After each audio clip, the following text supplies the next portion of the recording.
On rencontre Sylvie Saint-Hilaire, conseillère responsable du Centre funéraire Côte-de-Beaupré. Avant les funérailles, on peut rencontrer les familles pour faire leur dépôt de volonté ou pour faire également leur arrangement préalable aux funéraires. Et aussi, nous donnons régulièrement des soirées d'information et des conférences à des groupes et des associations, là. Et l'aide se poursuit aux familles pendant les funérailles. Oui, pendant les funérailles, là, on s'occupe de tout faire les formalités nécessaires, en commençant par la réservation d'église, en passant par l'organisation de la réception et puis également toutes les dispositions nécessaires au niveau du cimetière. On a l'aide administrative aussi au niveau des papiers qu'on fait et dans mon cas à moi, la coordination complète de la funéraille en tant que telle. Et je suppose que l'aide aux familles se poursuit également après. Oui, tout à fait. L'aide aux familles, après, se poursuit en leur offrant des groupes de soutien au deuil qui peuvent aller assister. C'est tout à fait gratuit et ça les aide énormément.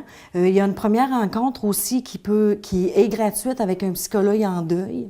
Et nous envoyons par la poste des fascicules auprès de vous à la famille suivant l'année du décès là, pour les aider à vivre leur deuil. Et nous avons également l'accès au site Internet La Gentiane, qui est vraiment un site parfait. Et nous avons un cimetière virtuel également.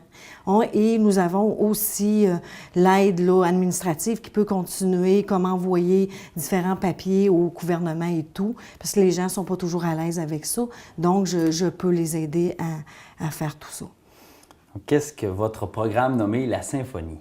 Bien, la Symphonie, en fait, c'est une formation qui est spécialement offerte par la Fédération des coopératives funéraires du Québec et on en fait partie. Et c'est une approche qui est axée sur les rituels significatifs funéraires pour en fait faire en sorte que chaque funéraille est plus personnalisée pour chaque famille. Pouvez-vous me donner un cas typique pour montrer comment ça se traduit concrètement? Bien, concrètement, ça se traduit en intégrant là, vraiment des rites funéraires qui sont personnalisés à la famille, qui sont à l'image du défunt. Comme on a eu un décès dernièrement, un dénommé Jean-Pierre, qui, lui, a travaillé toute sa vie en forêt, puis c'était important pour lui, la nature et tout. Donc, on a intégré de mettre à la funéraille une chanson qui se nommait « L'arbre du temps » de Gilles Vigneault, qui avait l'habitude de fredonner à ses petits-enfants.